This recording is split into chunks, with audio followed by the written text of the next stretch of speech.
I am from Statesboro, Georgia. The name of my barbershop is Heavenly Pleasures Barbershop. I'm originally from Millen, Georgia, about 30 minutes north of Statesboro. The name of my barbershop is Blessed Hands Barbershop. My inspiration to become a barber started when I was incarcerated back in 2013. I was incarcerated with the detail of barbering, and I was there cutting hundreds of inmates. That gave me the inspiration to want to pursue this as a career, you know, upon my release date. Where did my inspiration come from to be a barber? That had to come from my cousin Gene Wright. He was a barber. He wasn't a licensed barber, but he was cutting in the bathroom when I was little.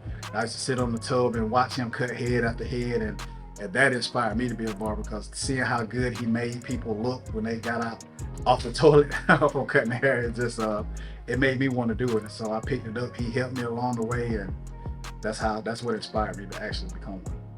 The definition of a barber is somebody that can, I guess, connect with their clients, especially male clients, since we tend to have a lot of those, where we can actually mentor them, you know, be there for support, more support and things like that. And also just be some kind of inspiration to them to want to go out there and be better men or or just be better people in general, you know, towards the community, for their family and friends as well. Definition of a barber, in my words, my personal opinion, is counselor, therapist, uh, big brother to some, father to some, because you have a lot of kids that come in here that don't have father figures that bring them in the shop. A lot of people just want to come in and talk.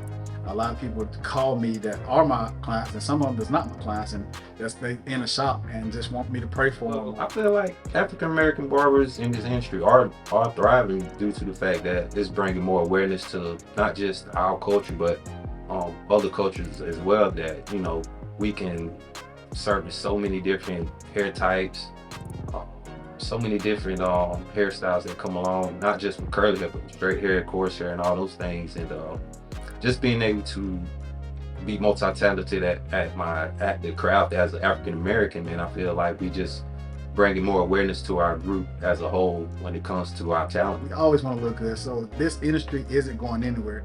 Well, I think a haircut, I think, is something that can add confidence to the male figure. A haircut gives black men a whole sense of feeling. Haircuts for the black man are very, very transformative. You know, your chest sticks out a little more when you walk out the shop. I mean, you know, and when that sunlight hit it, it's just a whole different ballgame. Well, one of the biggest things that I had to overcome as a barber, a black barber at that, was getting the support from family and friends.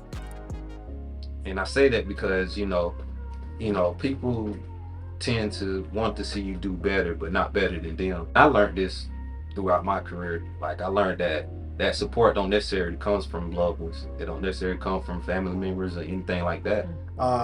My biggest thing is finding barbers who want to not treat this as a hobby.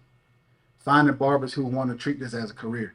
Because one of the main things I try to instill in my barbers is professionalism and learning how to talk, learning to know when to be a professional and knowing when to turn it off. Understanding that, okay, this time with my client is important. This is the most important thing in my shop. You know, this person in my chair. Pay attention to your client. Be a professional and actually just, take care of them how you want to be treated. Right now, I do two things. I stress tithing and financial planning for right now. Because I own a land service as well. When you make a lot of money in a day and you're not financially, programmed to what to do with your money, it can cause problems. And then you can be in here raising your prices up and down just because you got stuff to pay. Just be yourself. Understand that being yourself comes with learning more things because you're always going to grow. You should want to grow. Stay consistent. Stay focused.